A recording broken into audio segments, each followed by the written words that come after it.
I don't think it's that difficult to cook food for New Yorkers. I think it's great to cook for New Yorkers. I think it's one of the best cities in the world to cook for.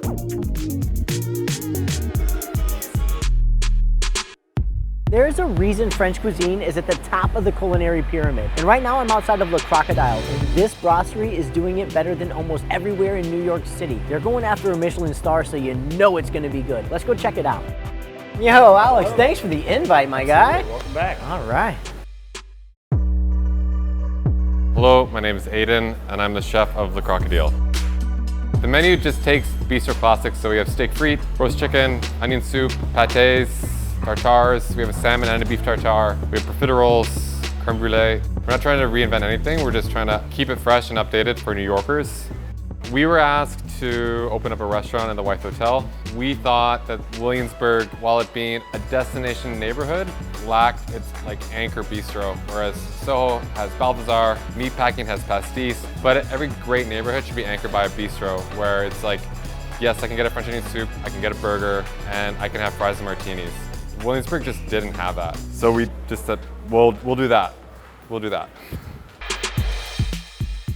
I don't think it's that difficult to cook food for New Yorkers. I think it's great to cook for New Yorkers. I think it's one of the best cities in the world to cook for because everyone eats out all the time. New Yorkers have great manners. New Yorkers love to share. New Yorkers love to tip. It's a restaurant cultural city, so I would hate to cook in any other city. The clientele here is great, and it's dynamic, and it's energetic. And I think New Yorkers generally have a love of eating in restaurants, so it's very easy to eat for a captive audience that wants what you have already. The thing that brought me to French food was working in kitchens. I didn't go to culinary school. I dropped out of college and never did really well in high school, so French food provided me with structure and discipline, all the things that I lacked as a teenager, and so French food helped me mature as an adult, so I'm very grateful for French food. So how do you come up with the name of Crocodile? It's so strange. It's actually a name of a restaurant in Vancouver, and we completely stole the name. Really? Yeah, we completely stole it. But it's okay because the chef of Le Crocodile in Vancouver stole the name of the restaurant from his hometown in France.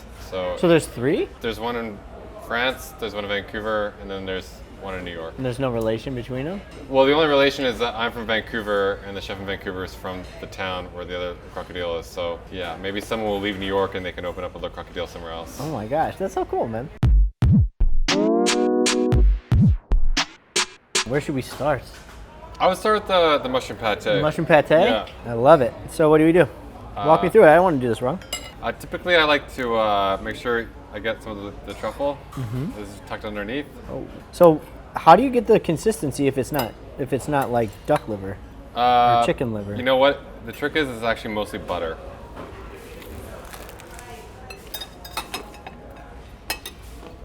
Good, right? That's ridiculously good. Thank you. I gotta eat one more bite of this, man. This was so good. I'm gonna take a truffle too. Yeah. How do you come up with the recipe for this? And it's actually based on our old chicken liver recipe. You just substitute out the weight of mushrooms for the chicken liver. And the process is the same. You roast the mushrooms, you caramelize them, you add cream, caramelized onions, cognac, you root this down, pure with butter, and we set it into the same tureen molds that we'd use for all of our pâtés. So this is a different take, right? Yeah, it's a different take. It's like for those that want to eat less pork. Oh, because it usually has the bacon in it? Usually it's bacon, but this one is. But why eel? Is this a? Can I cut it? Yeah, totally. Oh, it's so perfect. When somebody eats this, what should you really notice? Like, what do you go for? You want to make sure that it's nice to mix the yolk into the salad, and then making sure that you get those nice bites of the smoked eel with the frisée. It's sweet and acidic. The smokiness really comes through. It almost. Really you almost comes think through. you're eating bacon because of the maple. It absolutely almost tastes like bacon. I would have thought it was bacon. Well, the consistency is very different. But eel's not in French cuisine very often, is it? It is. Definitely.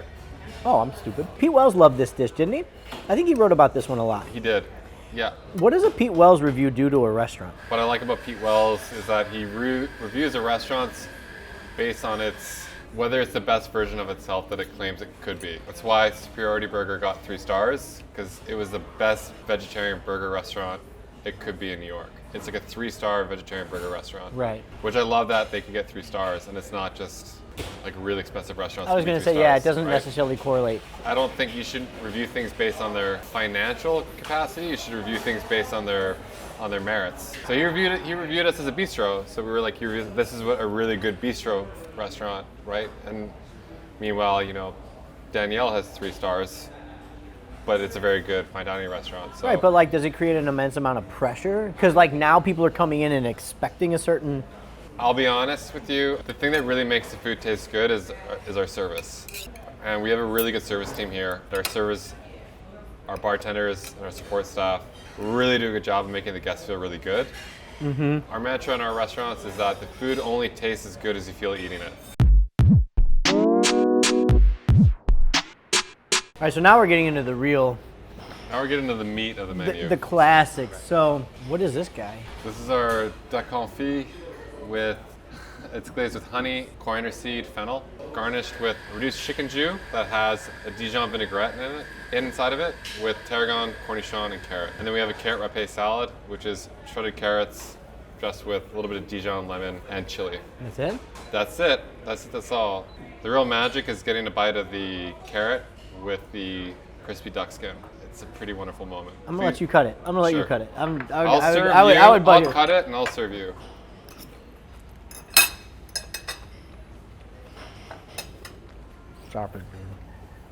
It's good, right? Everything goes so well with each other. Like I would never have been like, you know what I'm gonna do today? Eat carrot with my duck. I would never do that. And it's so good. It's simple.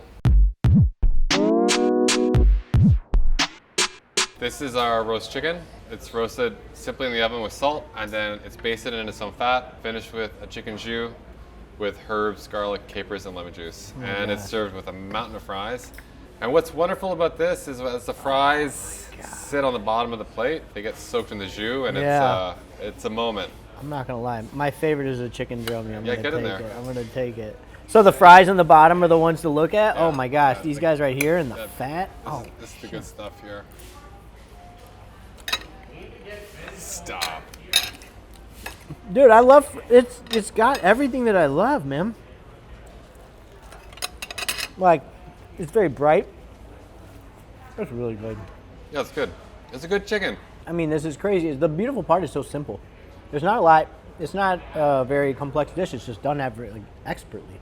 Yeah, we always say that no matter how cerebral it gets or how far out the food might appear, we always say it's smoked eel for beginners. You know, we're not trying to serve eel like on the bone over some sort of like strange device. It's just, you know, eel salad, easy, roast chicken, easy, duck and carrot. We just want to do everything for beginners. We never want everything to be too inaccessible. Man, thank you so much for this beautiful meal. This is incredible. Yeah, thanks for having me.